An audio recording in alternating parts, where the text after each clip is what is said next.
च नन्दगोपकुमाराय गोविन्दाय नमो नमः। ॐ अज्ञानतिमिरान्धस्य ज्ञानाञ्जनशलाकया चक्षुरुन्मिलितं येन तस्मै श्रीगुरवे नमः।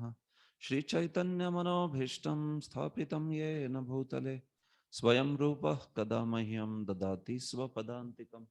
वन्देऽहं श्रीगुरोः श्रीयुतापदकमलं श्रीगुरून् वैष्णवांश्च श्रीरूपं साग्रजातां सहगणा रघुनाथान्वितं तं सजीवं साद्वैतं सावधूतं परिजनसहितं कृष्णचैतन्यदेवं श्रीराधाकृष्णपदान् सहगणा ललिता श्रीविशाखान्वितांश्च नमो विष्णुपादाय कृष्णप्रेष्ठाय भूतले श्रीमते भक्तिवेदांत स्वामिनिति नामिने नमस्ते सारस्वते देवे गौरवाणी प्रचारिणे निर्विशेष शून्यवादी पाश्चात्य देशतारिणे नमो महावदान्याय कृष्ण प्रेम प्रदायते कृष्णाय कृष्ण चैतन्य नामने गौरत्विषे नमः। हे कृष्ण करुणा सिंधो दीनबंधो जगत्पते गोपेश गोपिका कांत राधा कांत नमोस्तुते तप्त कांचन गौरांगी राधे वृंदावनेश्वरी वृषभानुसुते देवी प्रणमामि हरिप्रिये वाञ्छाकल्पतरुभ्यश्च कृपा सिन्धुभ्य एव च पतितानां पावनेभ्यो वैष्णवेभ्यो नमो नमः। जय श्री कृष्ण चैतन्य प्रभु नित्यानंद श्री अद्वैत गदाधर शिवासादि गौर भक्त वृंद हरे कृष्णा कृष्ण कृष्ण हरे हरे हरे राम राम राम हरे हरे सर्वशास्त्राब्धि पीयूष सर्ववेदैक सत्फल सर्वसिद्धांत रत्नाढ्य सर्वलोकैक दृक्प्रद सर्वभागवत प्राण श्रीमद्भागवत प्रभो कलिध्वांतोदितादित्य श्रीकृष्ण परिवर्तित परमानंद पाठाय प्रेमवर्ष अक्षरायते सर्वदा सर्वसेव्याय श्रीकृष्णाय नमोस्तु मे मदेक बंधो मत्संगिन मद्गुरो मन्महाधन मन्निस्तारक मद्भाग्य मदानंद नमोस्तुते असाधु साधुता दायिन अति नीचोच्च तारक हानमुंच कदाचिन्मां प्रेमनार्थकंठयोस्फुर श्रीमद्भागवत महापुराणम की जय। Hare Krishna. So welcome all of you in today's session. So today we will continue and we will quickly finish the chapter second and also complete major section from chapter 3, Krishna willing. At least I am willing to complete. Let's see how it goes. Kanai Krishna Das is willing, but Krishna should be willing. So I'm hoping today to complete with, take it with fourth gear or fifth gear, and complete it. Otherwise, yes, as I said, I am notorious for not completing on time things. So we will see this. This last section is just Krama Mukti. Uh, Basic idea is to be given, and then after that, last 5-6 verses are important, and then next of the chapter is also quite relevant, very beautiful chapter, pure devotional service. So till now we have discussed in second canto, where verses 1 to 7 discussed the futility of karmakand, futility of being attached to the fruits, and that's how he glorified vairagya, which is needed on all the paths. So condemning karma phala, that is the topic of first 7 verses. Then from verse 8 to verse 13, almost 13, 14, he spoke about Paramatma Dharana, isn't it? Paramatma Dharana, yesterday we discussed that thing. And then finally from verse 15 to 21, he spoke about Sadhyo Mukti, the path of immediate liberation, somebody who qualifies to, you know, to achieve that immediate liberation. He has practiced Ashtanga Yoga, and then from there, he is now desiring to quit the body and merge in Brahman. Bhakti Mishra Yoga. So that was also spoken. So now another yogi who also desires liberation, but he also wants to see the different places in the universe. He wants to visit those places, and wants to do some sightseeing, right? Like Prabhupada gives example in this purport, the next verse coming, that somebody may want to go to a destination, but they want to also see the places around, like that, right? Somebody may want to go to Delhi, but then while going to Delhi, he wants to see a lot of places around, and then finally reach Delhi only. So similarly, this yogi is there who is qualifying for Krama Mukti.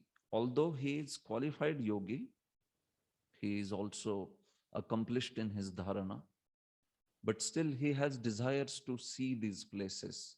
Uh, that is what will be spoken now. Okay. So such a yogi, he gets liberation, but he gets, after doing a lot of detour, in the sense, a lot of sightseeing, visiting the places, finally he comes to the same destination.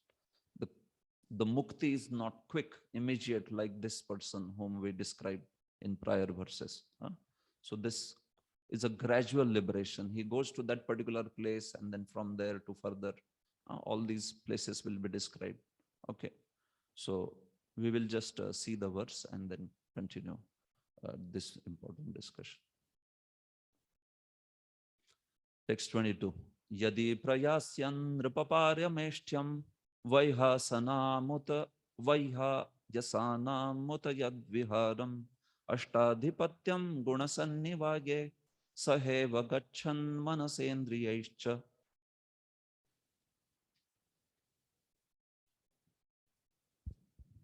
However, O king, if a yogi maintains a desire for improved material enjoyments like transference, to the topmost planet, Brahmalok, or the achievement of the eightfold perfections, travel in outer space with the Vaihayasas, or a situation in one of the millions of planets, then he has to take away with him the materially molded mind and senses. Yeah. So now we are talking about the path of Krama Mukti. 10 verses will describe Krama Mukti now, almost till verse 31. So who is the one who qualifies for this Krama Mukti? Please understand carefully, who is the one who qualifies for Krama Mukti? Okay. Is he the one who meditates on Virat Rupa? Or is he the one who meditates on Paramatma Rupa? So let us understand this thing. See, this verse is coming immediately after description of Sadhyo Mukti. So this person also is the one who meditates and has perfected his meditation on Paramatma. He is not the one who meditates on Virat Rupa, and that's why he is going to achieve Krama Mukti. He might have meditated on Virat, he might not have meditated on Virat, whatever way. But now he has meditated and accomplished his dharana on Paramatma. But instead of having the desire to straight away merge in Brahman, he also has a desire to prayasyan nirpaparameshtam. He wants to see Brahmaji's planet. He also wants to see Vaiha Yasanam Yadviharam. All these Khecharas, all these celestial beings, where do they stay? All these planets like Maharloka, Janaloka, Tapaloka, Satyaloka. He wants to see these planets. So he is a person who is also Paramatma Siddha Yogi only, but he has this desire. So, because I just want to point out that in this particular figure, it seems to give this idea that those who have desire for seeing these planets, they are Virat Roop meditators, and that's how they go into Krama Mukti aspect. But actually, this needs some modification. I have studied this section from commentaries very thoroughly, and how it is like this. See, there is Yama, Niyama, Asan, Pranayam, Pratyahar. Fine. Okay. So now person comes to dharana level. If he's too much having a lot of desires, he is very much rajas and tamas, he is very much akshipta, he is agitated, then he should do Virat Roop meditation. Okay. Now, after he meditates on Virat Rupa, and he perfects his dharana, then he should come here. He cannot go like this here. It's not possible. After he meditates on Virat Rupa, then he has to come to this dharana, which is Paramatma dharana. Huh? So this particular section should be modified actually. Hmm. So if he perfects that Virat Rupa dharana and then comes over here, that is Dharnashra, Paramatma, Dharanashra. Then he goes to Dhyan, then he goes to Samadhi, and then he does all that Shat Chakra yoga. But at this point, there is direct liberation or Krama liberation you will have to see. So it is from here actually, from this Samadhi stage. Meaning at this Samadhi stage, if that person has a desire for what? Seeing the places, then it should be like this. Then he comes here. Understand? From here, the arrow goes and then he qualifies for this particular path. Then he goes like this and then comes over here. Otherwise, this particular figure is taking one here. So now what happens to Virat Rupa meditators' Dhyan and Samadhi stage? Do you see it anywhere? You don't see that, right? So the Dhyan and Samadhi stage is missing for that Virat Rupa meditator. So that's not how it is. And I did check with all the scholarly devotees who read Tikas and all. Yes. So how it should be is, there is only direct coming to over here. If there is no, if he does Virat Rupa meditation, still he is not purified. He has to perfect his dharana to come to here. If he is not yet perfecting, then go back to dharana and do it very properly and perfect it. Okay. And then come to this Paramatma dharana. Without Paramatma dharana, you cannot get Kramamukti also. You understand? It may give an impression that without Paramatma dharana, he is getting Kramamukti, isn't it? So actually, without Paramatma dharana, he will not get Kramamukti also. He will have to perform Paramatma dharana. So this is the point. So now at this particular point, when he does Dhyana and Samadhi, then two paths open up. If he desires nothing but Brahma, then he will go directly Shat Chakra Yoga and liberation. Finished. Story ended. But if that person desires what? To want to see the places, then this person, what he will do is, he will follow the path of Kramamukti. And he qualifies because he has already undergone Dhyan and Samadhi in this particular way. So then he comes over here, all these stops of Kramamukti, and then finally he comes here and to get the liberation. So that is how it should be actually, like that. That's why Vishwanath Chakravarti also, in the beginning of this section, you can see that how did he describe the contents of this topic. I am just telling you so that you are clear with it. What I'm saying is with proper praman. You can see what did Vishwanath Chakravarti said. Okay, just a minute.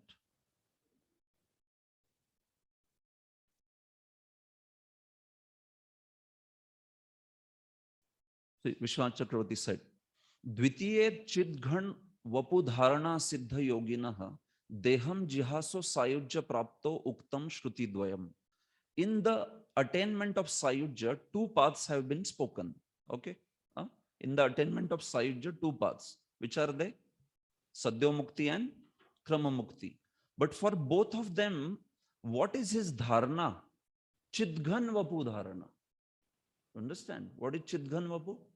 Paramatma.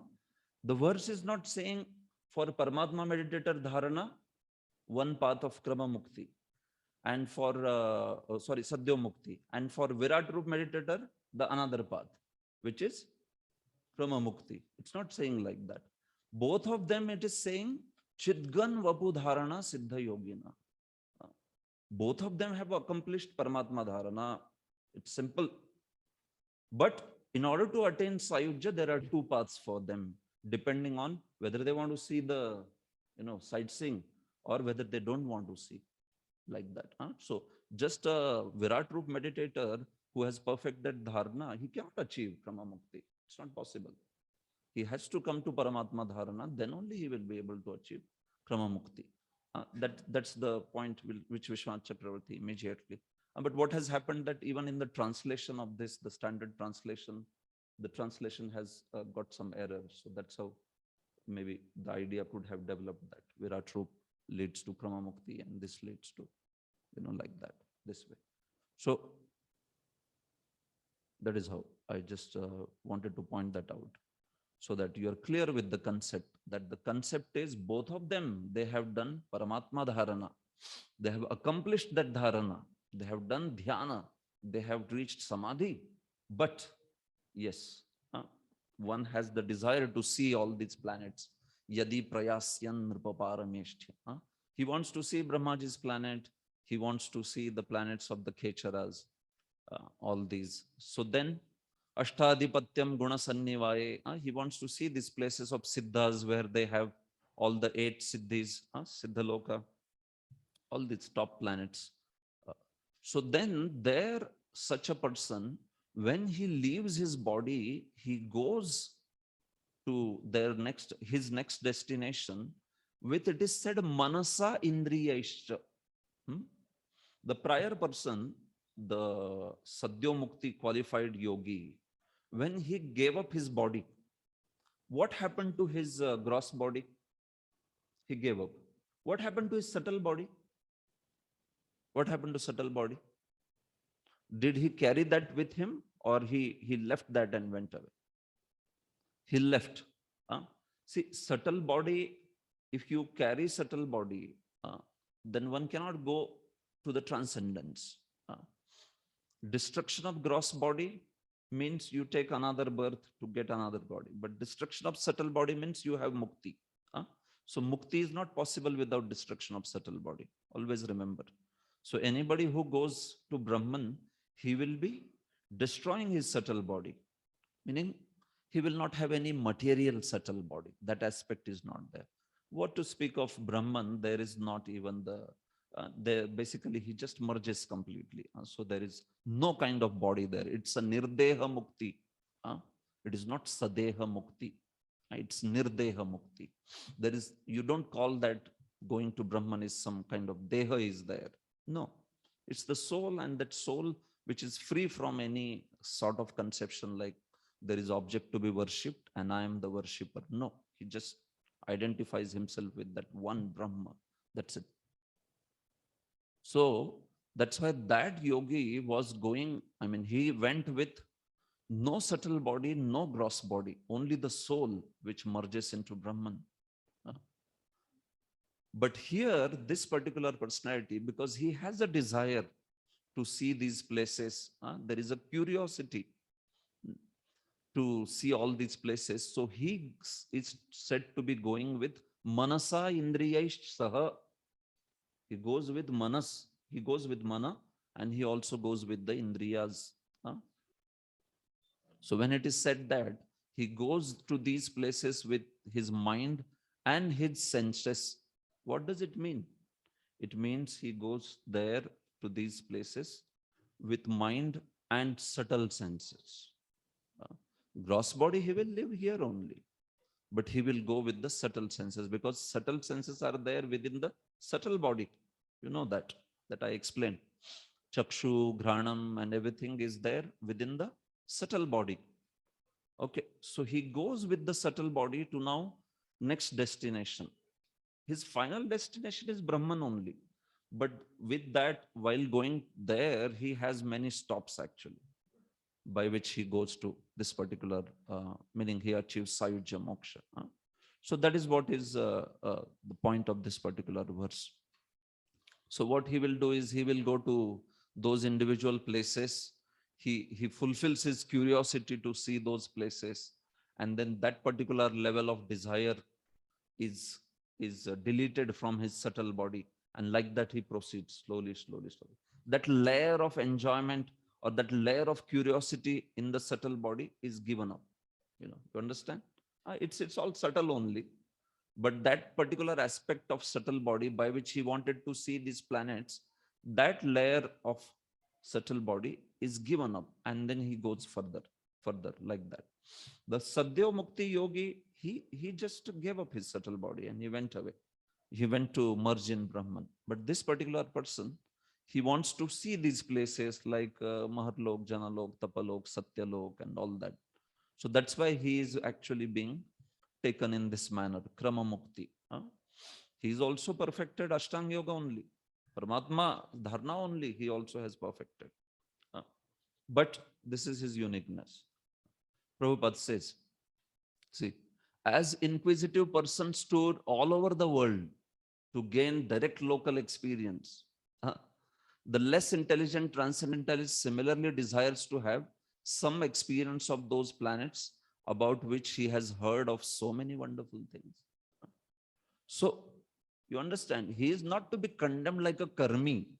You understand, no? Karmi wants to go there. Karmi wants to go there in order to enjoy all those planets and stay there, and all for that all purpose. The yogi's desire to go and visit this planet is actually his main desire is to merge in Brahman only. But these particular aspects of having that curiosity for the material worlds, material universes, places, that is what is causing him to undergo Krama Mukti. So that is the point. He has the transcendental goal in his mind. It is there. So that is his speciality. Transcendental goal is very, very clear. Karmi means, suppose from here to Delhi, if you want to go, and in between Jhansi comes. So he wants to go to Jhansi only. He doesn't want to go to Delhi. But this person wants to go to Delhi direct. But he also wants to see fort in Jhansi or whatever, some other sightseeing that he wants to do like that. So that is his speciality. That is his peculiarity, we can say, this way. And that is why such a person is undergoing this path of Krama Mukti. Okay. So that is what. Text 23. Yogeshwaranam gatimahuranta bahistrilokya pavanantaratmanam na karmabhistam gatimapnuvanti vidya tapo yoga samadhi bhajam. Yes. Read translation. The transcendentalists are concerned with the spiritual body. As such, by the strength of their devotional service, austerities, mystic power, and transcendental knowledge, their movements are unrestricted within and beyond the material worlds. The fruity workers or the gross materialists can never move in such an unrestricted manner. So you see, when these yogis, these Yogeshwaras, meaning these yogis, those who are qualifying for Krama Mukti, when they are traveling to these places, these planets, and they can move inside of these planetary Triloki, meaning all these places, Swar, Bhu, Swaha, Bhuvar, all this. And they can also go beyond it. They can also go to Maharlok, Janalok, Tapalok, and all these places. So that particular gati, that particular travel of yogis is not by karma. Na karma bhi. Please note it. It's not by karma.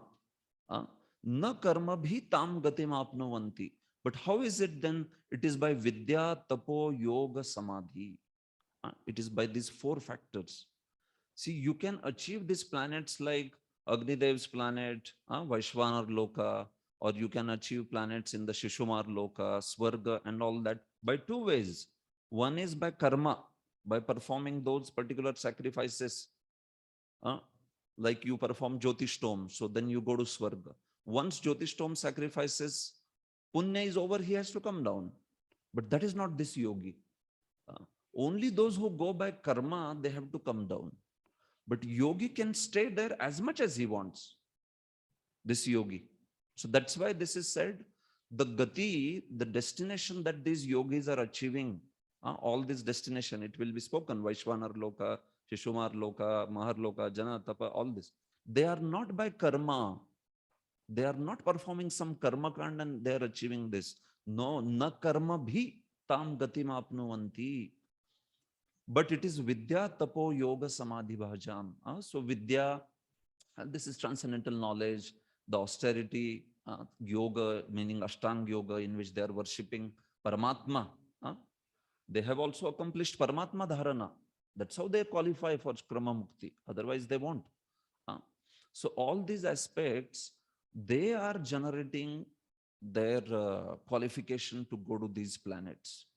Of course, going to these planets is not something glorious, but I'm just telling you two different ways in which they are reaching. So somebody reaches by karma, he will fall. Kshine punne martyalokam vishanti. But why is such a yogi able to stay there as much as he wants? Till the time his curiosity is finished. And then now he can move on further.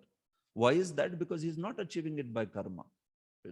He's achieving by this particular process. Na karma bhi. So this is the speciality of these people, yogis, these Krama Mukta yogis. That's why they are able to travel actually. They are able to travel within 3 planetary systems and even beyond that. In fact, Prabhupada says sometimes they are seen traveling even beyond the material universe. Like that. He quotes Durvasa example. Durvasa or like that. But at least Triloki, we understand. Triloki means Bhur Bhuvasvaha. And then even beyond that, meaning Jana Mahat Satya Tapa. Very clearly, they can travel, in all these places like that. So their traveling is certainly not by karma, but it is by Vidya, Tapo, Yoga, Samadhi, all these places. These are all ideas, meaning these are all paths which are connected to the Lord. They are not something like just karma kand, just perform some sacrifice and then you achieve by that. And that is why their stay there is not finished by their punya or anything like that. No, they are able to stay there as much as they want, like that. So this way. So Prabhupada says that Narad Muni is like such a person. But of course, Narad Muni is a pure devotee. Yes, but he has such powers. He can travel anywhere. And transcendental spaceman, Prabhupada said, like that. Or somebody like Durvasa, which is also considered example of this particular ability. So he can also travel to all these places. We see that he can go to even Vaikuntha. Vaikuntha especially, the Vaikuntha within the material world, Rama Vaikuntha. He can travel over there also, like that.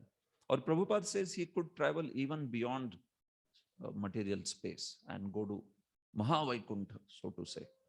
In material world, the Vaikuntha is known as Rama Vaikuntha, or it is Shvetadvip, all these places. But in Mahavaikuntha is beyond even the universal range, like that. So this is the speciality. He's speaking about this particular idea. Okay. So text 24. I will just complete till 31st. So this section will be completed then. Vaishvanaram yati vihaya sagata sushumnaya brahmapathe na shochisha vidhuta kalkotha hare rudastat prayati chakram nrapashe shumanam. O king, when such a mystic passes over the Milky Way by the illuminating Susumna to reach the highest planet, Brahmaloka, he goes first to Vaishvanara, the planet of the deity of fire, wherein he becomes completely cleansed of all contaminations, and thereafter he still goes higher to the circle of Sisumar to relate with Lord Hari, the personality of Godhead. So in this journey, what is his first stop? Vaishvanara Loka. This is his first place. Vaishvanara, which is Agni's planet, Agni Dev's planet, also known as Archi Loka, or Vaishvanara.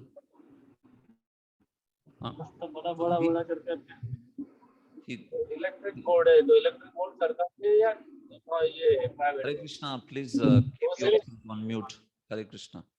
Please, all the devotees, keep yourself on mute. Okay. Vaishvanaram yati vihayasa gata. So by the path of ether, vihayasa, this sushumna, this is all yog marga. Sushumna nadi. In our body also there is nadi, which is called as sushumna. Sushumna, and then there is Ela, what is that? Pingala, Ida, Sushumna, all these nadis are there. And they are also existing outside as paths to travel to different places. Uh, So by the path of Sushumna Nadi, Brahma Pathena, although he wants to go to Brahma Loka, uh, he wants to see all these places. Finally, he wants to go to Brahma Loka. But on this path, he first goes to Vaishvanar Loka. Uh, Vidhuta Kalko, it is said that he becomes completely purified there. What purification? The purification of the desire that he wants to see that particular planet, and he wants to see, and his curiosity in terms of seeing that planet and seeing the enjoyment of that planet, that gets finished after visiting Vaishvanara. So that is Vidhuta Kalka. It doesn't mean he becomes pure devotee. That's not the point. That particular level of enjoyment that he was seeking to go there and see. So that particular layer of enjoying mentality, that gets cleared off. That is called as Vidhuta Kalka. Hmm. And from there, we know that Vaishvanara, from there he moves on to further Harehe Chakram. What is that? That is the Shishumar Loka. Shishumar Loka. You will learn this in 5th canto, right? Shishumar Loka begins with the planet of Aditya and ends with the planet of Dhruva. It's a transcendental dolphin, upside down dolphin. It's an imaginary dolphin. Imaginary dolphin. It's basically giving a circle, a range of planets. So the upside down dolphin, it has the lowest point of, the planet of Aditya. And then the topmost point is the planet of Dhruva. And then Mahajana, and they are beyond that. They're up above that, further, like that. So this Shishumar Chakra, this range of planets is what he achieves after going from Vaishvanara. So why it is said Hareha Chakram? Because yes, we know that Lord, the Dhruva Vaikuntha, or you can say that Shvetadvip. So that is also in the Shishumar Chakra. Shvetadvip is quite a big area, but then one who goes to Shishumar Chakra, he starts accessing those particular realms of Shvetadvip. Of course, this doesn't mean that he will go to Vaikuntha, the Vaikuntha of the Supreme Lord, because for that you have to be completely free from any material desires. But you access that particular range like that, which is in Shishumar Chakra. That way, this person is not able to go there to Shvetadvip or to Rama Vaikuntha or like that, because he's not free from the desires, and he has not performed bhakti also. But the point is, it's talking about the range of planets which is in Shishumar Loka. So he moves there. So Prabhupada also says this. The pole star of the universe and the circle thereof are called Shishumar circle. And therein the local residential planet of personality of Godhead, Shvetadvip, that is Kshirodakshay Vishnu, is situated this way. So just before going there, he goes to Vaishvanara Loka. That's the point of this verse. Okay, text 25. Tad Vishvanabhim Tvativartya Vishnu Ani Yasa Virajayanatmanaika Namaskritam Brahma Vidam Upaiti Kalpa Yusho Yad Vibhuda Ramante. Yes. This Sushumar is the period for the turning of the complete universe, and it is called the navel of Vishnu, Garbhodaksha Vishnu.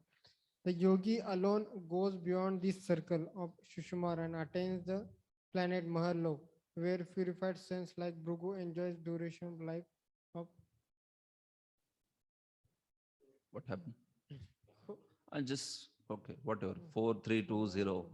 solar system. Solar years.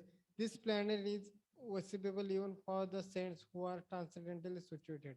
Yes. So in this way, he goes to the Shishumar circle planets, and that is the second stop it is mentioned. Now within that also there is a range of planets, but the whole thing is said to be Shishumar circle planets. That's all is spoken.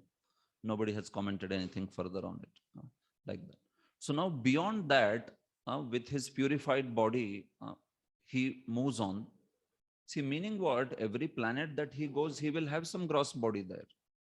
and he will also have the subtle body. So when he moves on to the next planet, he gives up that particular level of the mentality, the enjoyment that is there in the subtle body, and moves on to the next planet. Like that, he is going to go on.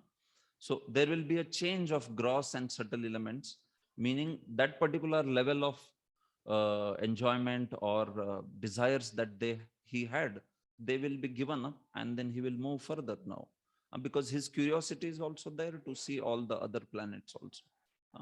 So that is how. So after Shaishumar Chakra, then he comes to Namaskritam Brahma Vidam Upaiti, to that particular planet which is worshipped by those who are Brahma Vida. So this is referring to the top 4 planets now. These top 4 planets cannot be achieved by doing some yajna. By Karmakand can one achieve this? By Karmakand one can achieve highest up to Swarga only, not beyond that. Then these other paths, then one has to follow the process of Jnana and further, Jnana, Yoga and all that. You cannot achieve these planets, Mahajana and all that by performing Karmakand sacrifice. So that's why it is said, this person achieves this, Namaskritam Brahma Vidam. Only Brahma with these people can achieve these planets. Kalpa Yusho Yad Vibhuda Ramante, in which we know that the duration of all these planets is kalpa, 1 kalpa. So now here, kalpa would actually mean that this planet, Maharlok or like that, stays for how much time? As much as Brahma lives. You know that. Top 4 planets, Maharlok, Janalok, Tapalok, Satyalok, they exist for the time, entire time span of Brahmaji's life. They also exist for that much time. Okay. So that's why here you can take this kalpa would mean like Mahakalpa, basically meaning entire time of Brahmaji's lifespan, like that, this way. So this is it. Attains the planet where purified saints like Bhrigu enjoy a duration of. So there one day, maybe one day is like Brahma's day. So then in that way you can say also that they are enjoying one day like Brahma's. But if you want to say full complete lifespan, then they have Brahma's lifespan. They also live for that much time which Brahma lives. Top 4 planets, people like Bhrigu, people like Marichi, all of them stay for that much time. And they are all, we see that these personalities, especially of those who are most qualified, they are also liberated along with Brahma and these personalities. Brahmaji's sons, Bhrigu and all these people. So now this person, yogi, he achieves that level of planets, which is beyond Shishumar now. He is achieving Mahar, Jana, Tapa and all that. So now he stays there in Maharloka. He stays till end of day of Brahma. So what happens at the end of day of Brahma? There is pralaya. So that pralaya is described when he sees that pralaya. Atho anantasya mukhanalena dandhyamanam saniriksha vishvam niryati siddheshvara jushtadishnyam yadvai parardhyam taduparameshtyam. At the time of final devastation of the complete universe, the end of the duration of Brahma's life, a flame of fire emanates from the mouth of Ananta, from the bottom of the universe.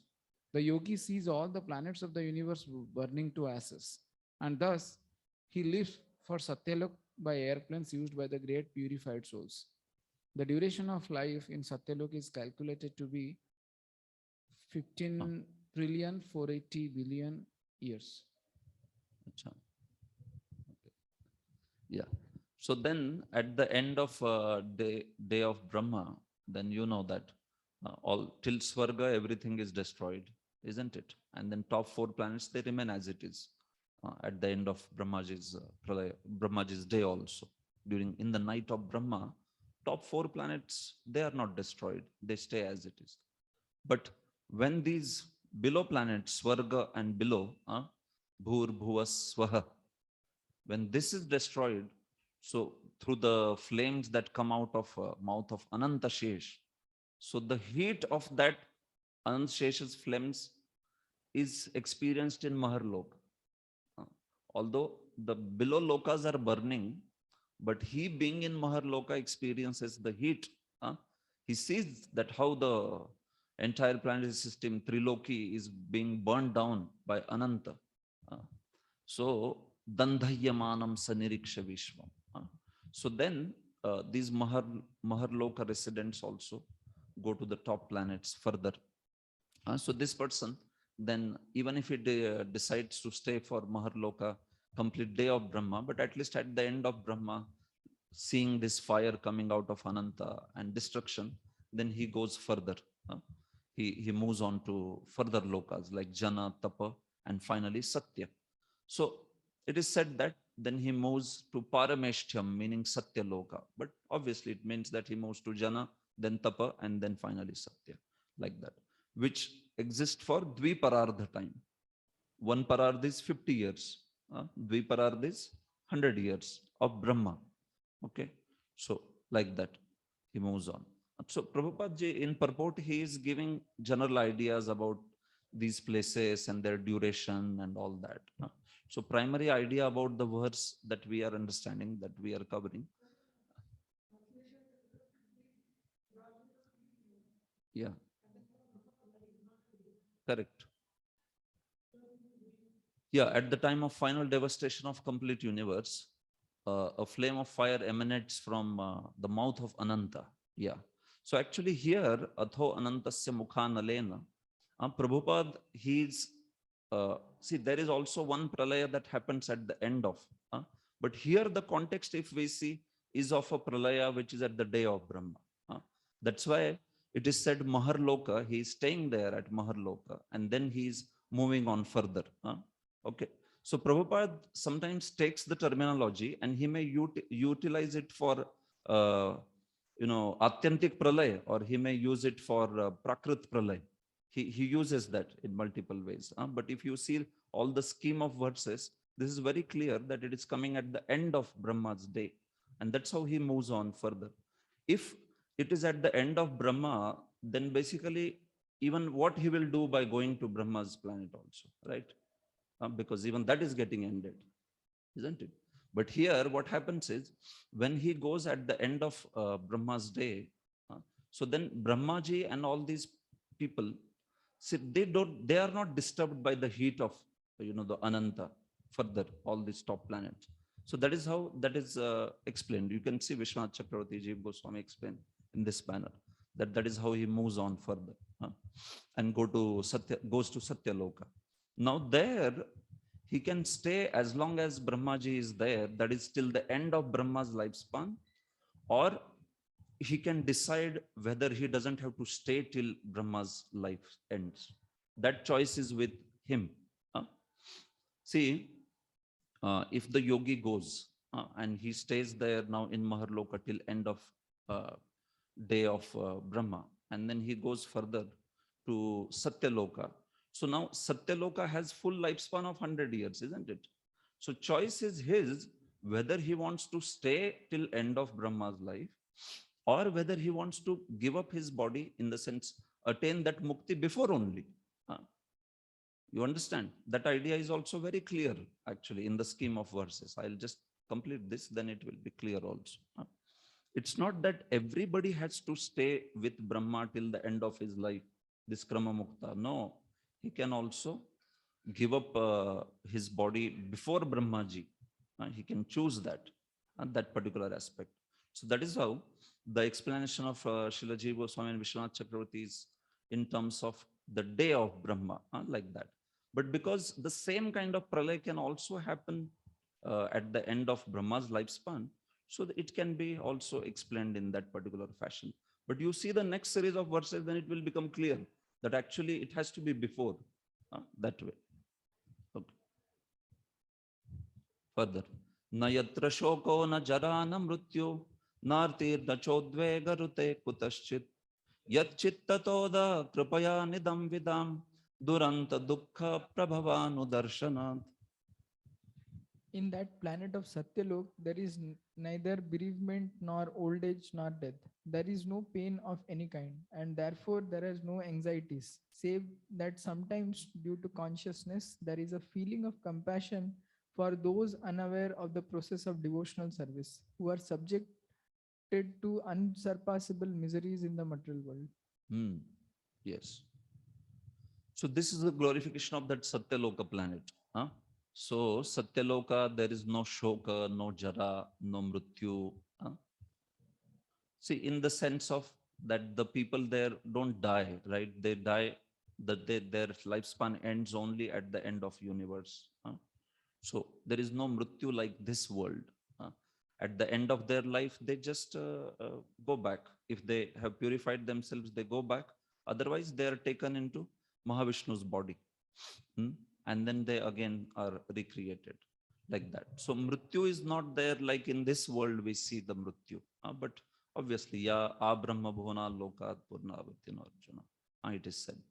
So na yatra shoko na jara na arti. There is no distress like the distress of this world, no anxiety, except one, which is yat chittato adah kripaya nidam vidam. Hmm? These are all exalted souls actually. When they see the conditioned souls who are anidam vidam, those who don't know the path of liberation, those who don't know the spiritual life, those who don't know the transcendental path. So because of that, they see the suffering of these conditioned souls, which are taking repeated birth and death. So seeing them, they have suffering within their heart. That's the only suffering that is there in this planet. It is said, Satyaloka, these personalities are so exalted, they are very great sages, that only misery in their life is that which is caused by seeing the suffering of others. Otherwise, they themselves, because they are beyond all such desires which are mundane sense enjoyment and all that. So that's why they themselves are not suffering because of such thing. But only by seeing Duranta Dukkha Prabhavanu Darshanat, by seeing the misery which is there in the conditioned soul's life, that is their misery, that is their only distress. Rite, except that there is no shoka, like that the verse has been written. So this way. So Prabhupada in the purport speaks about how these personalities, they are very, they have that aspect of compassion for all the living entities like that. So he says that all these people, you can see here finally, he is actually happy because he has no anxieties of material existence. But as a compassionate sympathizer, he feels unhappiness for the suffering materialistic men. And thus he occasionally comes before the materialistic men to teach them the necessity of going back to Godhead. All the bona fide acharyas preach this truth of returning home back to Godhead and warn men not to make a false plan for happiness in a place where happiness is only a myth. So he speaks about that this is the mood of also devotees. And devotees also have only one suffering, which is paradukha dukkhi. They have the suffering that conditioned souls are suffering. So similarly, these great sages also, they don't have misery of their own mind and senses and all, but they are primarily worried about the conditioned souls like that. So now this particular soul who is gone to yogi, who has gone to the planet of Brahma, so there he can stay as long as Brahmaji is there, and then at the end of Brahma's life he can get liberated, or such a person will choose to live before Brahma by crossing all the boundaries, the layers of the universe, and then merging into Brahman. So that aspect is being spoken over here, like that. So if the prior pralaya referred to the final devastation, then the final devastation, he will anyway go with Brahma, isn't it? Along with Brahma, he will go. So this section is not needed then. When he is passing through earth, water, fire, air, ether, why this will be needed? This section is not needed then in that particular case. So this happens, this passing through earth, water, fire, air, ether, only when he desires to live before Brahma. Brahmaji is going to live at the end of his life, but his curiosity is fulfilled, and then he now wishes to merge into Brahman. So this is when this particular aspect will come in picture, like that. Text 28. Tato vishesham pratipadya nirbhaya Tenatmanapo nalamurtiratvaran Jyotirmayo vayumupetya kale Vaivatmanakham brahadatmalingam.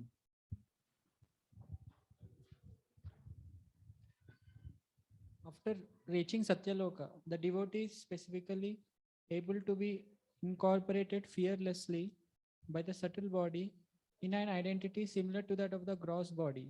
And one after another, he gradually attains stages of existence from earthly to watery, fiery, glowing, and airy until he reaches the ethereal stage. Yeah.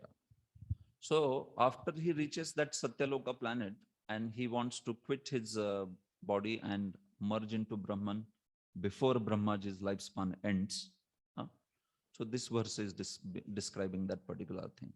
So what he does is such a person from Brahmaji's planets, outside of Brahmaji's planets are the layers, no? Layers of the universe. What are they? Earth, water, fire, air, ether, then Ahankar, Mahatattva, and finally Pradhan. Like that, the layers are there. Sometimes they are said to be 7, sometimes they are said to be 8. Mahat being the Pradhan being the 8th one. Okay. So after reaching Satyalok, he doesn't wait for Brahmaji, along with Brahmaji to go. No, now he wants to quit. His curiosity, desires, whatever, enjoyment, desires, they're over with Brahmaji's planet. So then he proceeds now further by his yoga bala. He proceeds further to earth, water, fire, air, ether, all these places, all these belts. So these are actually also abodes. As Tika explains, these are the abodes. And there are particular sense objects also in these abodes. It's not some just inanimate place or like that. Because what happens when he travels through earth, water, fire, air, ether, it is said that all his desires pertaining to earth, like earth has the sense object of what? Gandha, smell. So all his desires pertaining to smell, they're left there. They're finished once he passes through that earth layer. No? So all his desires or curiosity, enjoying mentality that he had towards the Gandha aspect is finished completely. Then he goes to water layer. Then his desire for the sense object of water. What is the sense object of water? Taste. So all his desires for the taste, they will be finished. Then he goes further. Air, earth, water, fire. So all his desires for any kind of form, they will be finished. Like that he is moving from one to another. So that is the purpose over there. So literally it's a depositing of his subtle body in those particular belts, you can see. Meaning what? See, this is all a subtle process, agreed. But when he is moving on, he's getting rid of those particular mentality of desire, and also that particular element of his gross body is finished. Slowly, like that. So finally he comes to Mahatattva, and then Ahankar, Mahatattva, and Pradhan. So nothing remains with him except his soul. That's the point. All subtle body is gone, all gross body is gone. This is how the commentaries have explained this particular thing. So that's what. Here, when you say this particular person, no. So although he's practiced that, but he will not be considered a Jivan Mukta in that case. Although he has practiced Samadhi, although he has practiced what? Dharana, then further Dhyan and Samadhi, but he will not be considered a Jivan Mukta. If he was a Jivan Mukta, then he doesn't have to go through all this. So Jivan Mukta is only for Sadhya Mukti. Because of his desires to see all these planets, so such a person will not be treated as Jivan Mukta. Understand? So that is how. So this is how he proceeds further, from one belt to another, it is said. So Prabhupada ji quotes also Srila Jiva Goswami's explanation of these belts, earth, water, fire, air, ether, and their dimensions, how each one is 10 times thicker than the previous one, like that. And this is what Prabhupada describes. So person moves on from one to another, like that. So see, Prabhupada is expressing this also for bhakta, as a devotee. Just as he was explaining Ashtanga Yoga, Sadhya Mukti aspect also for a devotee. Similarly, he's also explaining the Krama Mukti aspect for a devotee. Context here is of that Bhakti Mishra Yogi, but Prabhupada also explains this as a devotee desiring Krama Mukti. And that is also perfect because, as I was saying, in Sri Vaishnava Sampradaya tradition, they also speak about a Vaishnava achieving Vaikuntha Loka through Krama Mukti. That idea is also spoken. So that's how when Prabhupada is saying devotee achieving all these things through Krama Mukti, so that is also perfect, that can be understood. But all the acharyas have explained it in the sense of Bhakti Mishra Yogi. It's not being explained in terms of devotee like that. Okay. Ghanena gandham rasanena vairasam rupam cha drishtya shvasanam tvachaiva shrotrena chopetya nabho gunatvam pranena chakuti mupaiti yogi. Yes.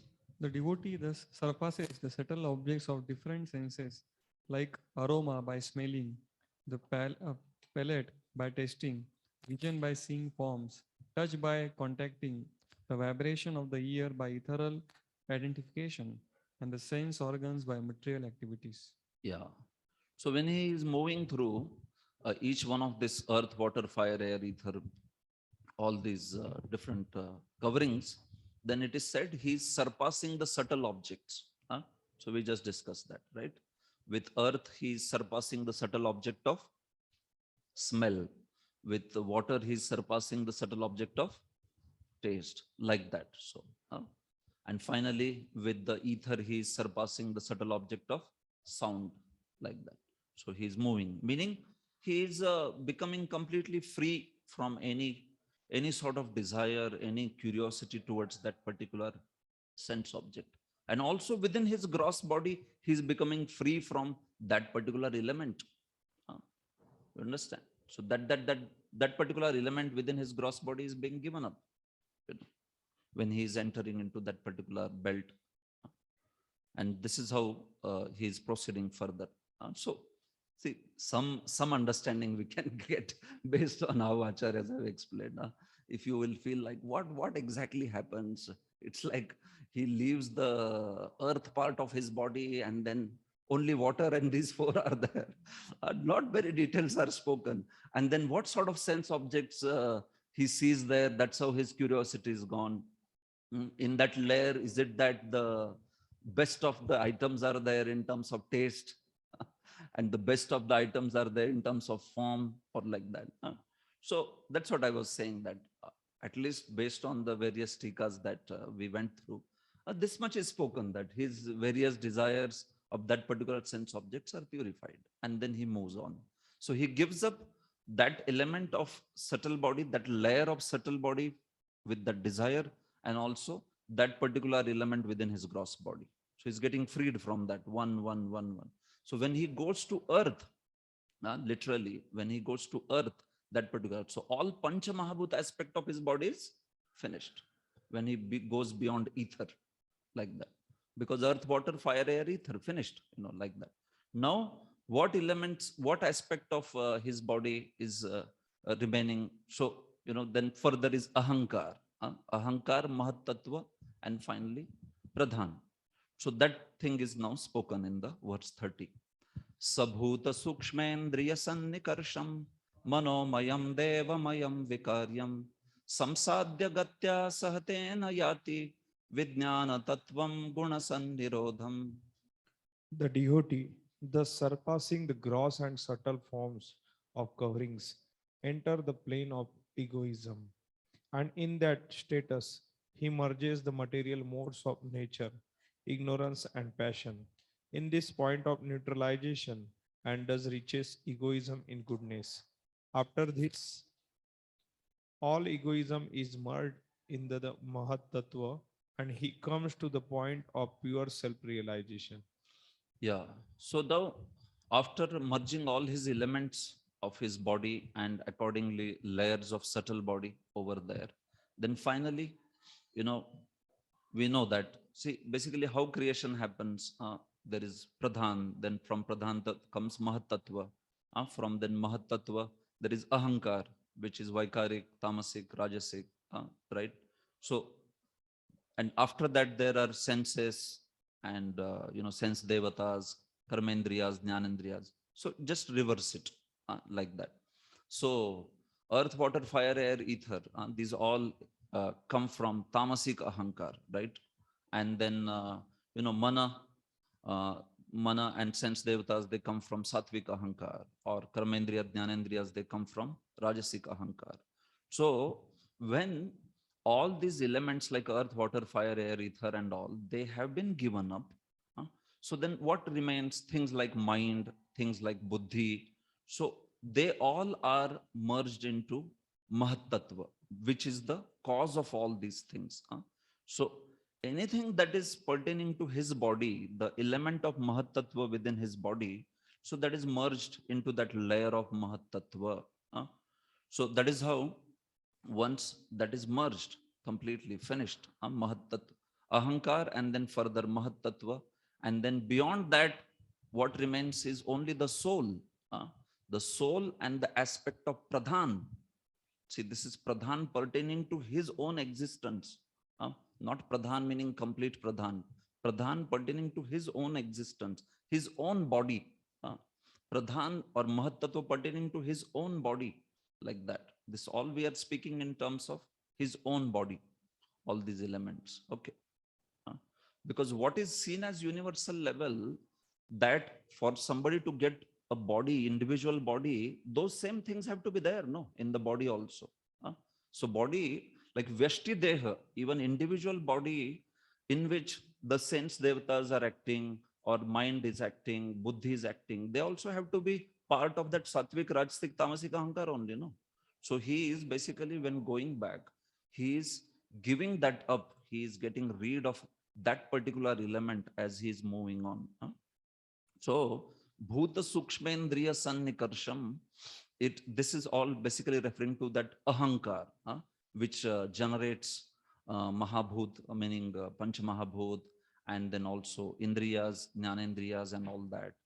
It generates mana, all this Vikaryam. So he merges all those elements into ahankar, and then ahankar he merges into Vijnana Tattva, which is Mahat Tattva, and then that he merges into Guna Sannirodha, which is Pradhan, finally, where there are no modes or agitated or anything like that.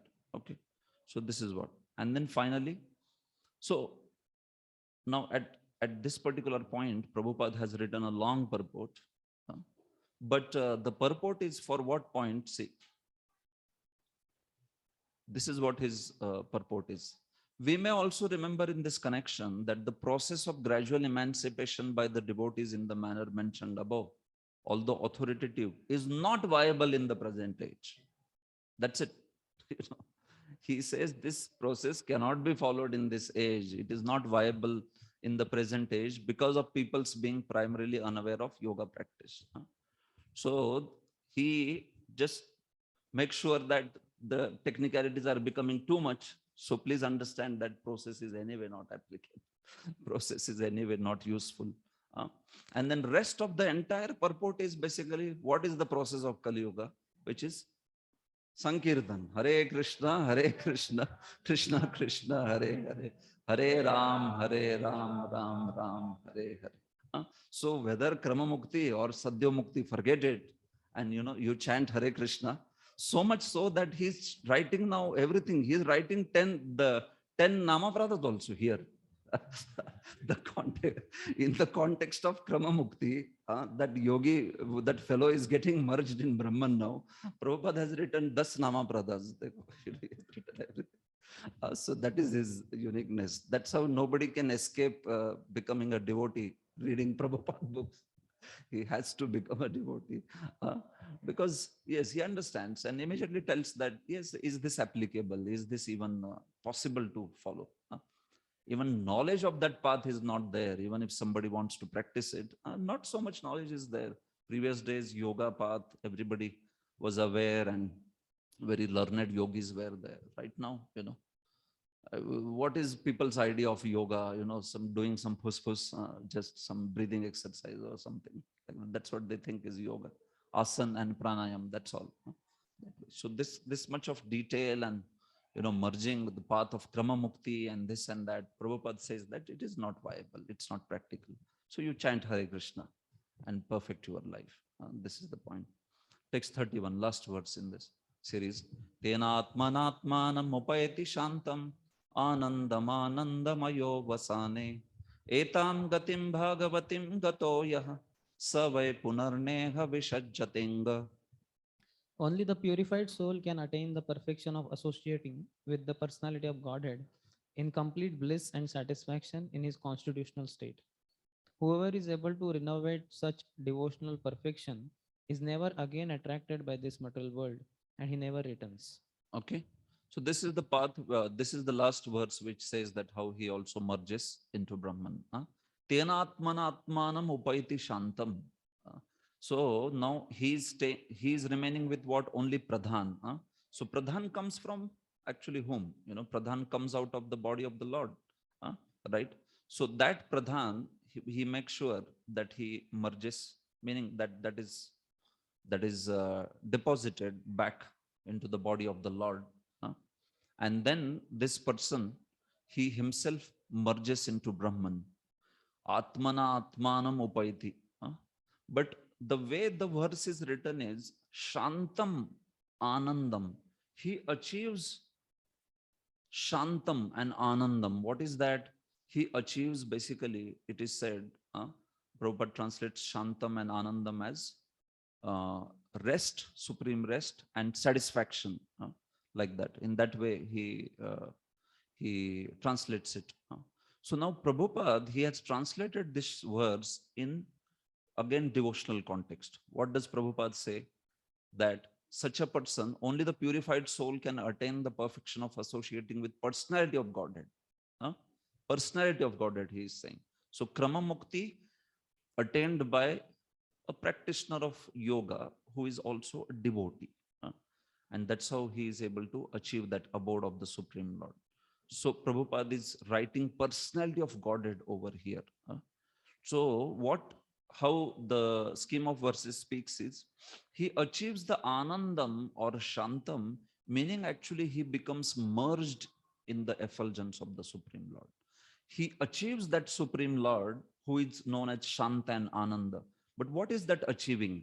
Is that going back to abode? No, it's not going back to abode. It is merging into the effulgence of the Supreme Lord. That is what it means actually. For the Bhakti Mishra Yogi, achieving Shantam Anandam, Shanta or Ananda Visheshan kiske hai? Bhagwan ke. He achieved that personality who is Shanta and Ananda. So for a devotee, it would mean he achieved the Vaikuntha planet. But for a Bhakti Mishra Yogi, what does this mean? He achieved what? He achieved Sayujya. So why then it is saying that he achieved the personality of Godhead? Yeah, he achieved the effulgence of personality of Godhead. In that sense, this person is merged. He is merged in the effulgence of the Supreme Personality of Godhead. So from that angle, you read the commentaries, you will find it very clearly. It is mentioned, Vishwanath Chakravarti and all of them. Srila Jeev Goswami mentions that if this practitioner was a Bhagavad Upasak, if he was practicing bhakti and he chose the path of Krama Mukti, then such a person will be able to achieve Vaikuntha. He will be able to achieve the transcendental planet. But otherwise, the other person, the Bhakti Mishra Yogi, the regular one, he achieves Brahman.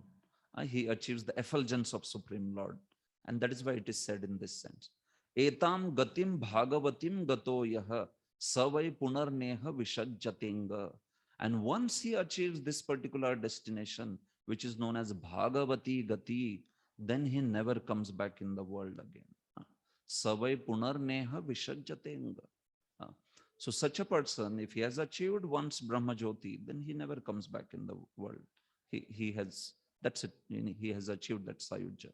Or if he achieves Vaikuntha, as Prabhupada says, naturally, then he never comes down in the material world. This way, that way.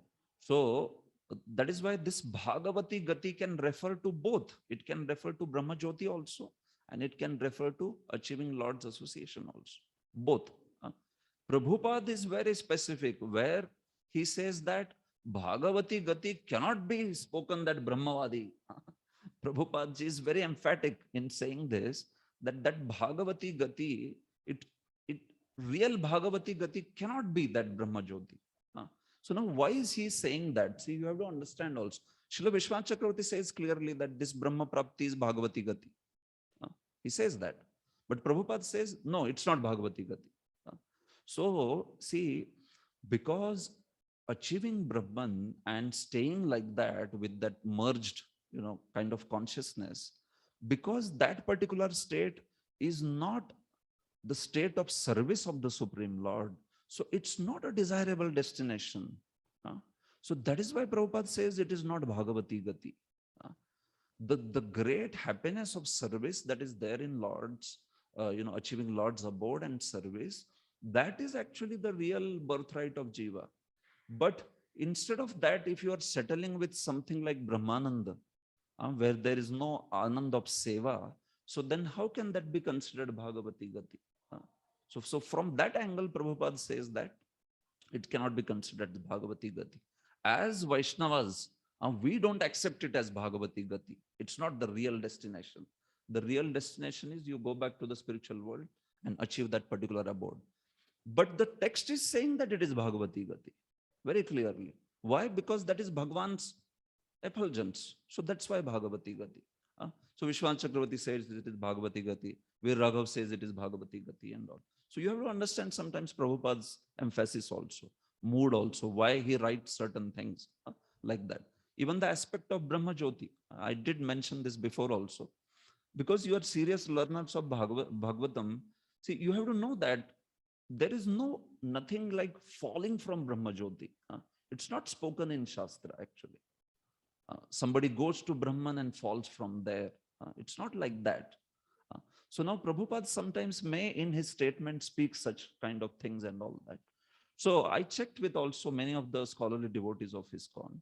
So it is more from the angle of don't aspire for this. You should not aspire for this. This is not a destination. The real destination is one should go back to the spiritual world. That's the point. But if you want to substantiate a statement like people fall from Brahma Jyoti, it's not possible. Because there is no such mention in entire Shastra anywhere, including the classic verses like, Aruhya Krishnena Param Padam. That verse is not saying that idea at all. That verse is not saying that idea. That verse is just saying that somebody from imagined state of superiority is falling down. That's all it is saying. It's not saying somebody merges in Brahman and falls down like that. You read that verse very carefully, how Prabhupada translates also. From the imagined state of superiority, Prabhupada says. And Jiva Goswami gives little much more benefit to those people by saying from Jivan Mukta state they can fall. Such people, they achieve Jivan Mukti, but then at that point, if they develop Anadrita Yushmadangraya, if they develop that Krishna's lotus feet are actually what? They are Maya, they are material. So from Jivan Mukta level, he will fall down. Now he cannot survive there. But it will not happen that somebody will fall from Videha Mukti. That is not the Shastra Siddhant anywhere actually. That somebody falls from the Videha Mukti, meaning he has already given up the material world, has achieved a spiritual world or Brahman, and then from there they are falling like that.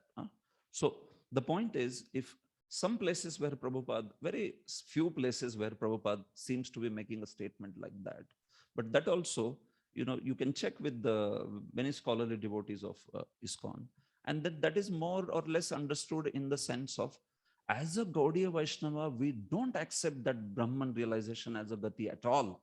That's the point, because it is not going to give that Sevananda. It's not going to. See, what to speak of settling in Brahman? Jiva can settle even in the material world. Somebody can say, oh, it's not natural constitutional position. How will he stay there eternally? Or Jiva can settle eternally here in the material world also. So that Brahmanand is much higher than that. So can he not settle there eternally? See, that is why it is known as spiritual suicide. अगर वो उधर से भी गिरता है तो क्या problem है? And it's like क्षीणे पुण्य मरते लोकम विशन्ति. स्वर्ग से गिर रहा है, ब्रह्मन से गिरेगा, आएगा फिर बाद में करेंगे भक्ति. But why it is said spiritual suicide? It's a spiritual, because once somebody goes, they're finished now.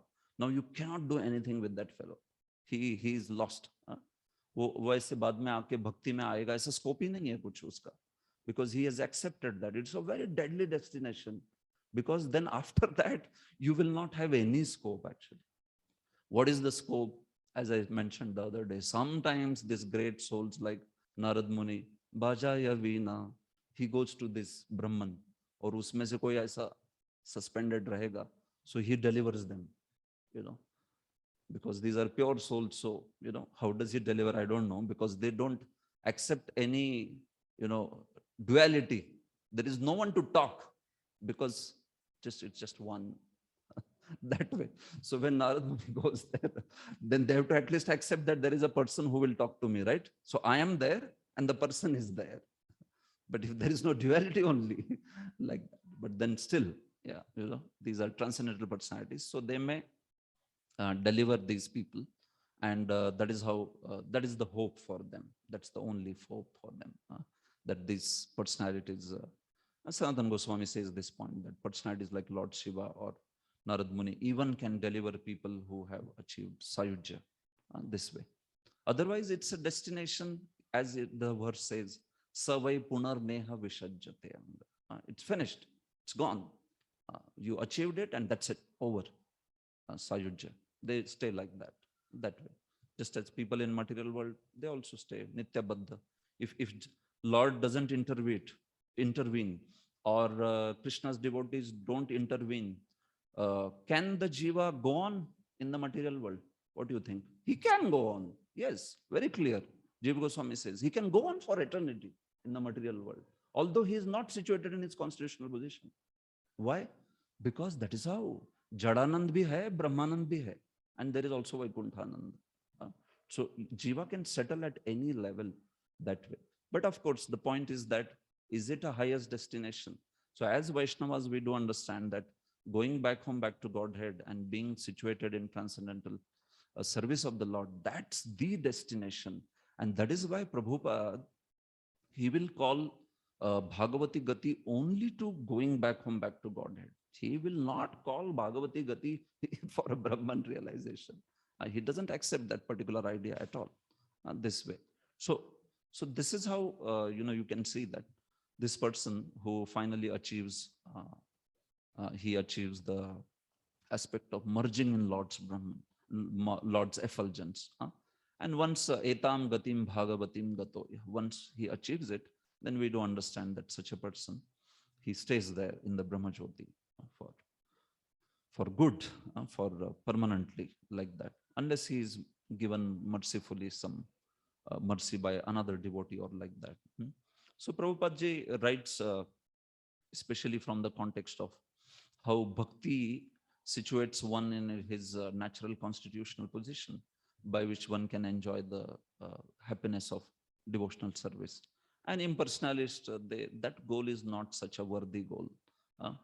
Prabhupada says that it is like that particular path is basically not like being in the great ocean of bhakti, but in some small rivulets. That is Bhakti Swami Sindhu's analogy, you know that, like that. So, but here this person, if he is a devotee, he is able to achieve that Supreme Lord once he is completely purified. Okay.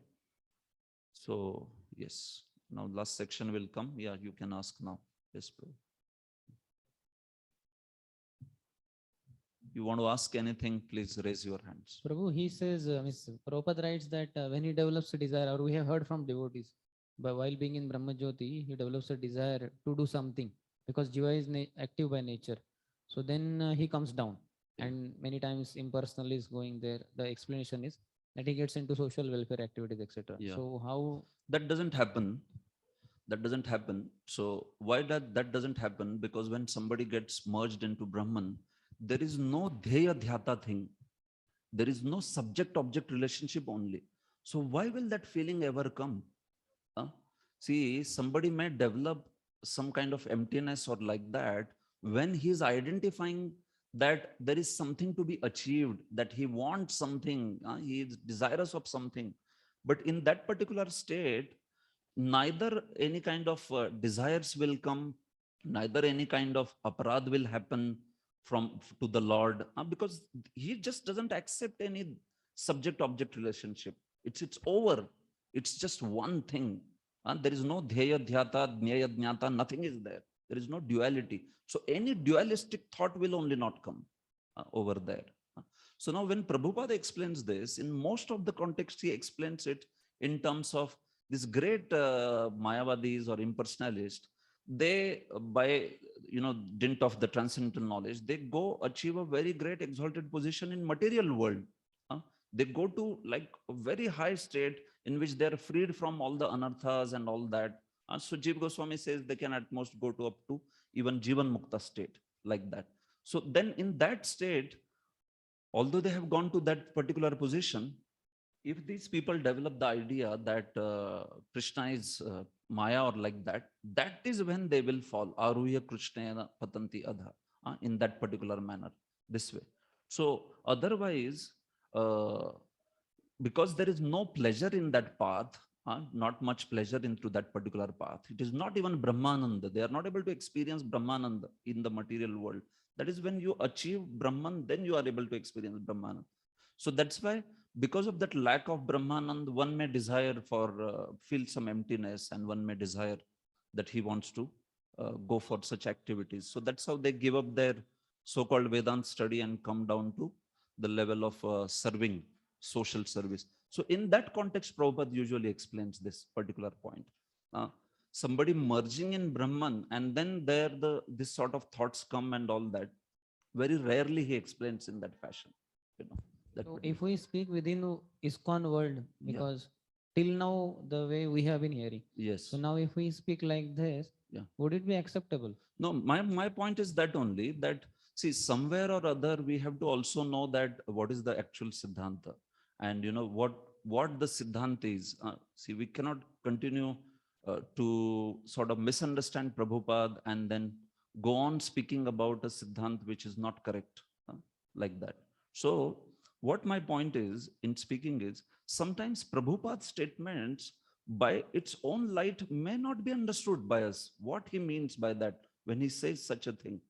So that's why you will have to refer to people who are learned in the field, those who are quite knowledgeable from all the angles of Shastras, and check with them why Prabhupada writes particular thing in that particular way. And based on that, then we can explain things.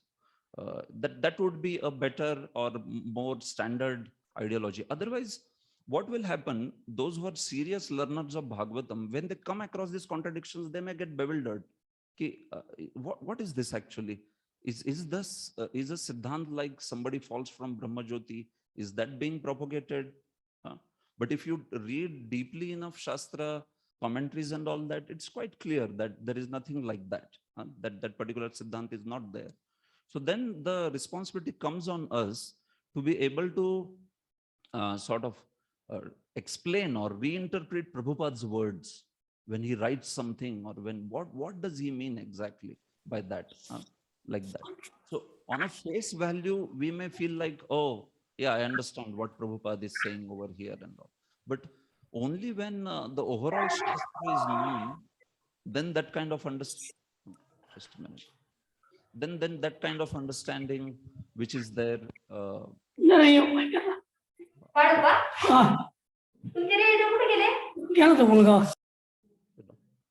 So what I'm saying is that because when you have to make sense of the Shastras, many statements will come, and one should be able to then reconcile. So sometimes it might be an austerity also to take some statements and try to understand it from multiple angles, read through the commentaries and all. But that effort is needed actually. Some sincere souls, some who are wanting to know Siddhanta, actually, they should do it, isn't it? Otherwise, because I am member of Shastric Advisory Council, I can tell you that many people outside ISKCON, they point at Prabhupada's words And then they will say that, how is your Prabhupada writing like that? Huh? So if you have to defend why he writes in that particular fashion, then you will have to know also the other pramanas which they accept, right? Within ISKCON, I agree very much that we can speak, and accept Prabhupada's authority completely. But if there is an explanation needed, which is asked from outsiders, so then we also have to be ready to thoroughly speak about Prabhupada's, concepts and analyze it from various shastras angles. And then we may understand that actually what he means is not what we have been understanding, but it is something else. So Prabhupada is perfect. See, we don't have even an iota of doubt about that thing, because Prabhupada knows Siddhant very perfectly well. But when we understand that Siddhant, are we understanding it perfectly the way he means it? This has to be checked with learned people always. This is very important thing. Otherwise, we may take a particular understanding of Prabhupada and think that it is like this, but actually it need not be. When we see overall thing, then only we understand, oh, actually what he means is this. He doesn't mean this particular thing that way. So in that, the statements, their weightage, how many statements he made like that, all these things are there. And as a member of Shastric Advisory Council, I deal with hundreds such statements of Prabhupada. I can tell you. You may be knowing just one or two, but I can tell you hundreds such statements are there, which need a investigation and explanation. These are the statements which are pointed by outsiders, saying, why is Prabhupada saying like this? Where is the Shastra Praman for this? So then, what is the standard understanding within ISKCON that needs to be re-seen and re-understood like that? So that is the point. So this soul remains in Brahmajyoti forever. Yeah, he remains in Brahmajyoti forever. But then the constitutional position, like we say that service and all, Brahmeti, Paramatmeti, Bhagwan is the ultimate. So then what means he doesn't? So that's what, no. Just as I said, even in the material world, he can stay for eternity, Jiva. Similarly, he can stay in Brahma also for eternity. So there is no question of his reaching Bhagwan's understanding and service and all. Unless and until he gets mercy of the devotee. But that you said is very rare because Yeah, there it's is very no rare. duality there. Yes, very rare. Yes. So yes, in that case, if we are not entertaining that possibility of a rare, then there is, that's why spiritual suicide, Prabhu. That's why it is considered such a serious thing. Because you settle down with your free will now. Finished. Story ends there. See, otherwise, suicide is not such a serious thing, no? When you call it at spiritual suicide, if one is going to fall back, always, then it's not such a serious thing. It's just like any other heavenly planet. There also you spend a lot of time, and here also you spend a little more extra time. That's how it is, no? That way. So what does Shastra say? Shastra says that a jiva can settle with even Jadananda or Brahmananda or Vaikunthananda. That's how the energy of the Lord is so thorough, actually. She can cause jiva to settle with anything this way. And this is what they desire. So they are offered that thing. That's a conscious desire that they make like that. So that's how they are offered such a thing. So this is So this way, this is worse than going to heaven also. so that's what, Prabhu. That's why Kaivalyam Narkayate. Why he says Narak? Actually, if you read Srila Jiva Goswami's explanation in Sandarbhas and all, it is worst. He says, and that's why Prabodhanand is saying Kaivalyam Narkayate. He is saying it is worse than anything else. Kaivalya nahi chahiye bhai. Humko hum narak mein chale jayenge, lekin Kaivalya nahi chahiye. Kyunki narak mein bhi udhar bhakt aayega. There is a hope that in Naraka also devotee can come. But in Kaivalya, oh, absolutely, it is just hopeless place this way. So this is how it is. Yes, Prabhu. Puji, as you said that from Brahmajyoti, that particular devotee doesn't fall back. So how originally we fall from spiritual world? Who? We as a conditioned soul. Oh, that is a big story. I'll not get it. How Jiva, fall of Jiva, right? It's the most controversial topic. Yeah, Because you we can have meet that- me personally, I can tell. I am okay. As Prabhupadanugas, we should continue to, at least, understand that. Prabhuji, sometimes soul also merge in the body of the Lord. Yeah, So what happens that to is such- Ishwar Sayujya. Yeah, both of them stay like that. It is also like spiritual suicide. Very clear. You read Bhakti Samvit Sindhu, two ways, Ishwar Sayujya or Brahma Sayujya. So he says that both of them stay just like that. It is basically not much different. Ishwar Sayujya is considered, in fact, even more, even worse because of the aspect that typically who get Ishwar Sayujya is those who are demons. The demons who are killed by Krishna, they can get the Ishwar Sayujya that way. While Brahma Sayujya is accepted by this process of Brahman realization and all that. But practically, as far as destination is concerned, that destination is beyond material world. Shri Rupa Goswami calls it as Siddha, Siddha Loka. So this Siddha Loka doesn't mean material worlds, but beyond Tamasah Parastat, he says in Bhakti Samvit Sindhu. So he says that these two people, one is the Brahmavadi who desires, and then second is one who is the person who is killed by the Lord. They both of them, they achieve Sayujya. And he says that they stay like that. That's their destination. Meaning it's not like at Mahavishnu's, at the end of, meaning when Mahavishnu again glances, then Mahavishnu jivas, the jivas from Mahavishnu's body come out. But they, because they have karma, but these people don't have karma. So that's why, although they go in Lord's body, they never come out. They stay like that. There is no question of devotees association also. So that's what it is. It is practically Sayujya. It is considered Sayujya only. It is also Sayujya. So now when it is said they are killed by the Lord. So if they are killed by Lord Krishna, then they will enter Lord Krishna. So that's what, Prabhu, when we say that merging in the body of the Lord, Ishwar Sayujya, that is not considered like staying in Golok Vrindavan, It is not considered, although it is in the body, it is more or, see, Rupa Goswami says it is more or less like Brahma Sayujya only. It is within the effulgence of the body. So that is what you call as Ishwar Sayujya. Ishwar Sayujya and Brahma Sayujya doesn't make much difference in that. Even in Chaitanya Charitamrita, if you have seen, there is not much difference made there. Only in terms of what is more verse, what is verse is spoken there. In terms of destination, both of them have one destination only, which is that, Siddha Loka, which he says is effulgence coming from Lord's body. So you call it as Sharir Sayujya or Ishwar Sayujya, or you call it as the Sayujya of the Brahman, that way. So I'm sure I'm speaking some of the ideas which are very new to all of you, but the verse also spoke about this particular aspect. And I also want to tell you this thing that, see, we are very mature in presentation. Presentation of some Siddhanta, when we do it in a way that, oh, Prabhupada seems to have made a mistake here, that is very deadly. We don't do that kind of, because Prabhupada will not make a mistake. Prabhupada is a perfect Acharya. But our understanding of Prabhupada can be very much faulty. And that's what I said, that we look at such statements which are, many are there like that. So which those statements need further explanation, like that. And those explanations, as a member of SAC, we are also trying to get like that. Like, just for example, the whole overlapping of yugas concept is spoken only by Prabhupada. It's not spoken anywhere in Shastra. Nobody else has spoken. That Ahalya, that story, that is only spoken by Prabhupada.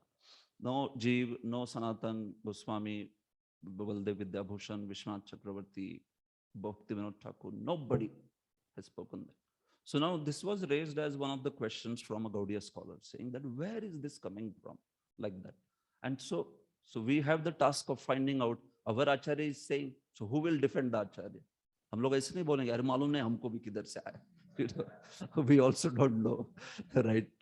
So then we were supposed to, look at, and I am also working on it, to find out where is exactly overlapping of yogas. Because Prabhupada is amazing. Sometimes he brings references from such places. He may or may not quote the Praman, but it is there. And you should find that out. I say, it is said that Gatva Acharya na nivartante. आचार्य जाके वापस नहीं आते हैं, defend करने का काम वो बाकी लोगों को दिया रहता है. He will not come to defend. He has spoken it, and it is truth. You should find out what is truth, where it is being spoken from, like that. So in this way, Antardvip Prabhu, yeah, I was going to request you to comment. Yes. Prabhu, can I show one letter and ask you a question?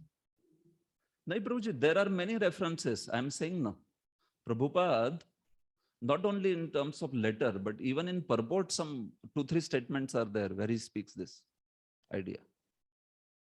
No, in terms of he specifically mentioning about a person in Brahmajyoti. That's what I'm saying. Brahmajyoti only. In terms of Brahmajyoti, somebody being in Brahmajyoti and falling from there, even in purport, I can show you. A letter is anyway, as per hermeneutics, a little less authoritative. Hermeneutics means understanding Prabhupada's words, which is most authoritative, which is less authoritative. Like so, letter is less authoritative. There are even purport statements like that. But when they were discussed at the higher level, even at the level of scholars in SAC level,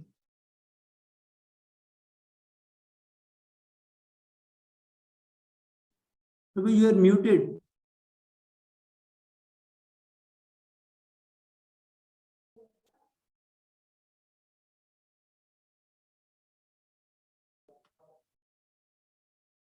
so what I would say is that in such cases, you can also see, I am not the final person. You can also check this with personalities like Bhanu Swami, who is quite a learned person, right?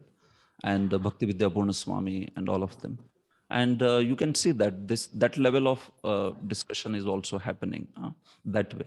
So at the level of Bhakti Vaibhav, if we discuss these things and understand that, okay, when our Acharya says something, then we have to also know where from Acharya says and how this is understood and all that. So that idea should be known, to you people who are studying Bhagavatam very deeply, trying to understand line by line that way. Okay. But just in case if any of you is feeling whatever, little bewildered or like that, there is no cause of bewilderment. See, it's simple. I'm saying that Prabhupada is perfect, but you have to know and understand his statements. And being a reader of Tikas, I can show you that sometimes you may understand something, but when you go through the Tikas, then you understand actually it's not like that. The real statement means this particular way. Because Siddhant is studied end to end, Prabhu. It is not studied from a single book. Okay. Siddhant is not studied from a single book. You have to have pramanas from many places.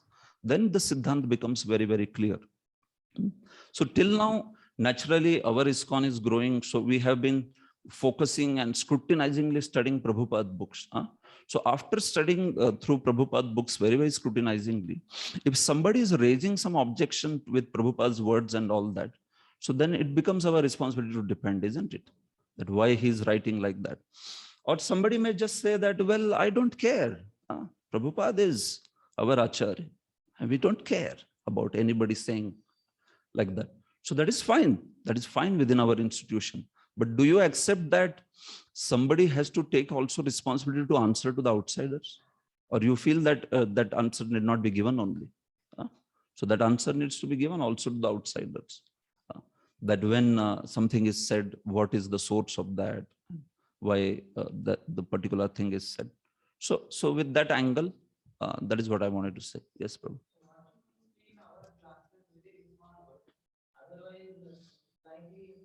Now you are able to answer, you can show Pramans, etc. Yeah. But we would be heavily opposed, could be considered deviants, etc. What should we do? So that's what I would say, that within our ISKCON movement, especially if we are talking about people where it may be difficult for them to understand these things, so we should not share also. I may not share these things and speak these things to some voice devotees, new devotees who have spent 4 or 5 years or like that. No, we will not do that also. So there we can speak in a generic sense. But if somebody wants to know in depth or like that, then we can also tell what is the Siddhanta. So surely the Adhikar aspect will come also. one who is adhikari, that person only can be given certain things.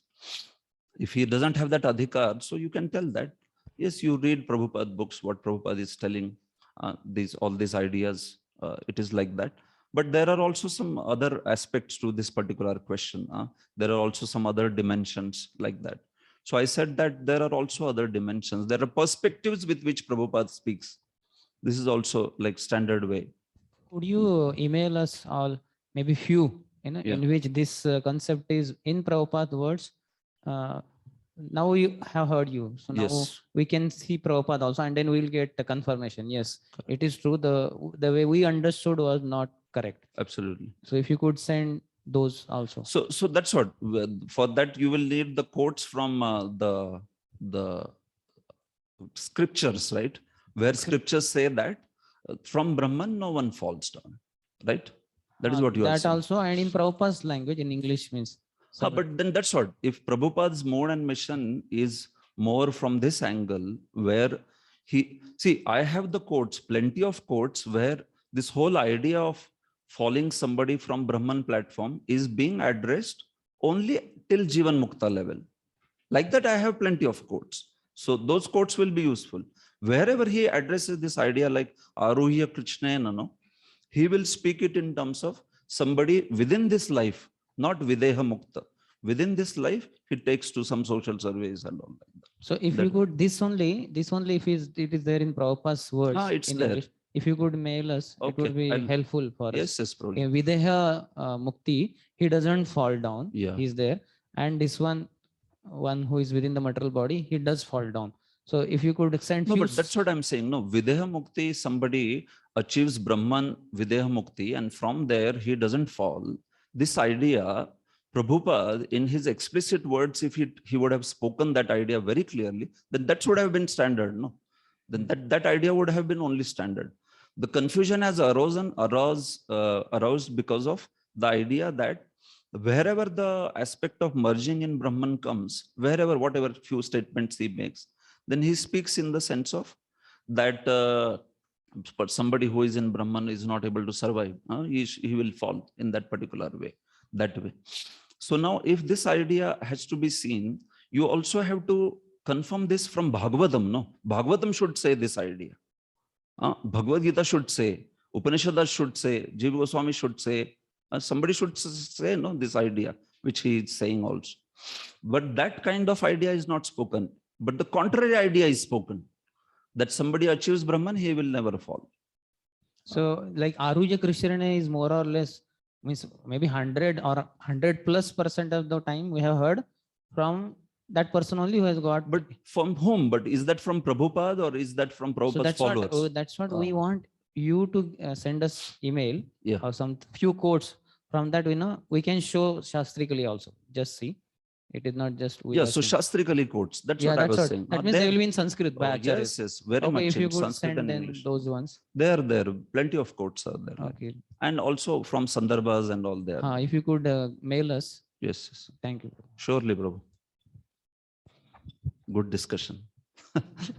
At least I am finding good. I don't know others. Yes, anyone else? Quick, yeah. We'll finish this chapter.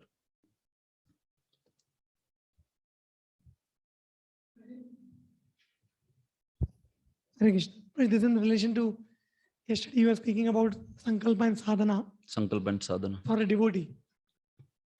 So, Sankalpa is done in the mind, like mind to Sankalpa Vikalpa.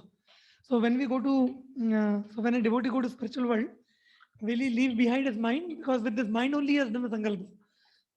So because liberation means he has to free from subtle body also.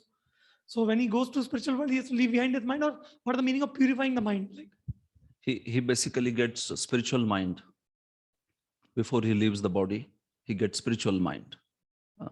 So material mind, the aspect of material mind is given up here only. There is no material mind in the spiritual world. But does he have the spiritual mind? Yes, he has spiritual mind. He has spiritual senses. Similarly, he also has spiritual mind. So the point is that till the time he has material body, so in this material body, he will think with that mind, but that mind itself is spiritualized completely. There is practically no material thought in that mind now, meaning I'm talking about pure devotee. So that is only Jivan Mukta, who has a spiritualized material mind. He has material mind, but it is completely spiritualized.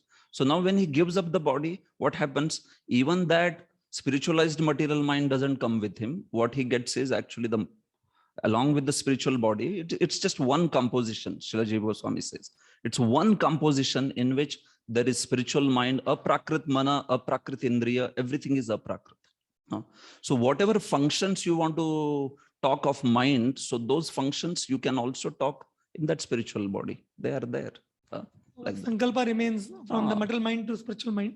Yes. Remains. Yeah. His material mind, as long as he has material body, is not considered material at the level of prema because it is spiritualized completely now. There is just absolutely no material thought in it. But still, the content, the constitution, upadan is material na still. Usko to material body mila hai na wo kahan gaya? Wo to gaya nahi hai. So when he gives up gross and subtle body, then he gets completely upadan wise also, constitution wise also transcendental body. So that is what he explains this in Paramatma Sandarbha, Srila Jiva Goswami. Like, okay. Yes, Prabhu. Guruji, you discussed that when one goes to spiritual world, he has to give up his subtle body also along with the gross body. So how Durvasa Muni is able to go to Vaikuntha, talk with Lord Vishnu, come back? So that's what these people who are going to this Durvasa and these people. So two opinions are there. One opinion is in which Srila Jiva Goswami Vishwanath Chakravarti says that they are never able to cross the universe and go to Mahavaikuntha. Vishwanath Chakravarti says, you can read in Kumara's section commentary. He says that people like Durvasa or people like all these different Bhrigu, yeah, he quotes Bhrigu and Durvasa and all such people. So such people are able to go travel anywhere within the universe, but he says they are not able to pierce the universe and go to the Mahavaikuntha, which is the abode. Because for going there, you will have to have transcendental body. You cannot go with this particular body. That is one understanding. Now, when Prabhupada says they can also go beyond, so see, one of the here, that Pavanantaratmanam, that verse came here, 23rd verse, Yogeshwaranam Gatimahu, Pavanantaratmanam. So that they have a very, very special body. Prabhupada has practically translated it as spiritual body, if you see, right? Transcendental body, that is how he has translated. So this body, which is of a very subtle nature, by this subtle nature of the body, one practically, it is like transcendental body, one is able to travel even outside of the universe, it is said. That is Prabhupada's opinion, that they are able to also go beyond material universe. So again, you understand, it is more or less like for people like Durvasa or for Bhrigu, when they're able to enter into spiritual world, like whether it is Shvetadvip or Rama Vaikuntha, Vishwanath Chakravarti says it is because of the desire of the Lord. He says, just like sometimes a king is there, he may allow a show of circus in his palace. So in that show of circus, he may allow some, tigers to come in and then bears to come in. But he says, can they stay there once the show is over? They can stay if the king only wants to, but otherwise show is over, out, finished. So similarly, he says, sometimes yogis like Bhrigu, jnanis like Bhrigu or yogis like Durvasa, they are allowed in Vaikuntha. That is because of Lord's desire.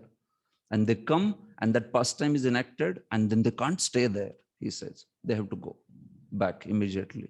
So this is his explanation of this particular aspect.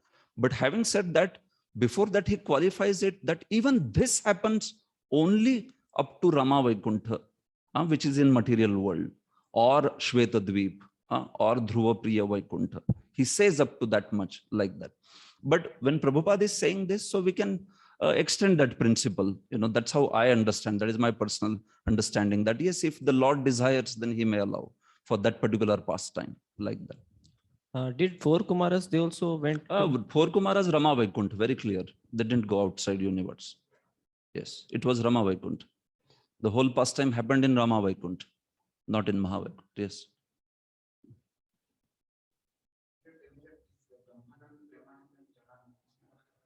Yeah. So a Jiva can settle with all three.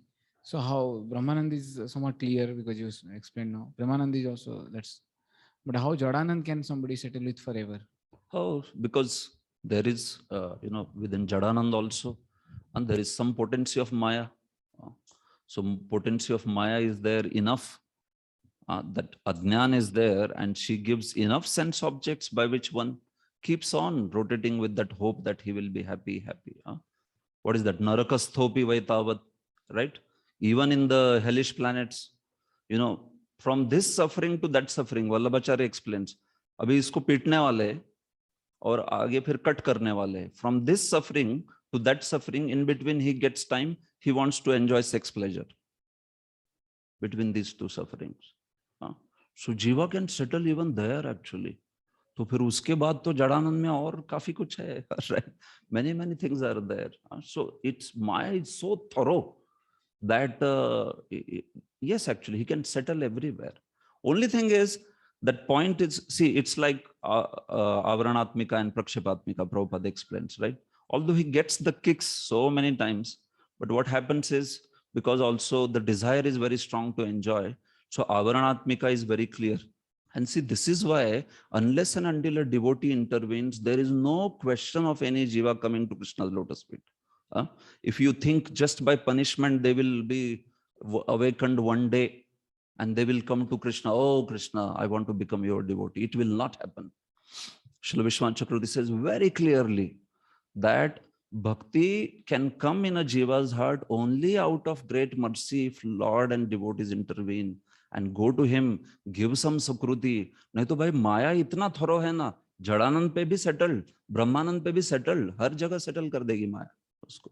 So that is how it is. Understand? Just as Prabhupada said, no, Krishna is most powerful. Similarly, Maya is also most powerful. So she has unlimited sense objects, which jiva can try to, hanker and try to pursue like that. So that way. Although he's suffering, but then point is that's what, no, you have covering potency also. He realizes it for some time, but then again he forgets it. It's like that.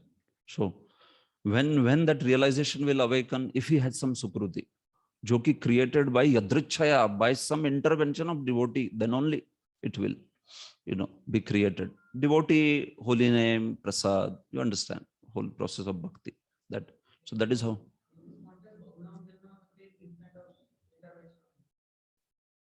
Okay. Bahunam janmanamante jnanavan mam prapadyate. So when we say such a jnani after many years. So Prabhu, yes, it will happen only with some association of devotees, like that. Otherwise, just by his mere jnana process, he will not come to. See, there is purification, but that purification and the goal that is there in that path, Prabhu, that he is happy with that. He can settle with that. That's how even the yoga ladder, if you understand, it is not that one moves necessarily from karma kand to nishkam karma, and from nishkam karma to jnana, and from jnana to yoga. It is just telling which path is higher than what. Will it actually happen? It may happen, it may not happen. When it will happen? When he gets the association of devotees. Otherwise, if he follows jnana process and by that jnana he achieves Brahman, फिर आगे कहाँ पे भक्ति? कहाँ पे सवाल है भक्ति का कुछ ऐसे? Same way Nishkam Karma Yoga, he follows that path and he achieves jnana realization by that. He achieves Sayujya. Nishkam also can take to Sayujya. फिर अभी आगे क्या है? Nothing is there that way. But when you objectively see the rungs, which rung is higher? That is what is being described in yoga ladder. So that way, that is the point. Okay. Lot of topics today discussed. Okay, I think it is. Anyone from online has any questions? You have been very patient to listen. Hare Krishna. Okay. So I don't see any question. So fine, this section, fine, this section, tomorrow we will end. I was planning to cover a lot of things from third chapter today, but looks like it will stay. No problem. I am only going to teach the next section also. So what I'll do is I'll finish the tomorrow's third chapter, and fourth chapter I will make sure that I will end in next unit, 4, 5, 6, 7, like that. Anyway, I think your exam is happening only after the second unit, right? That's what I was told. So that's how there is no exam which is happening on this section. This month there is no exam. So because exams are 2 only, although the units are 3. So you can relax for this from the exam aspect. So I will cover the 4th chapter in next unit. Tomorrow I will complete, surely 3rd chapter will be completed. Okay. Thank you all very much. Granth Raj Srimad Bhagavatam ki jai. Srila Prabhupada ki jai. Hare Krishna.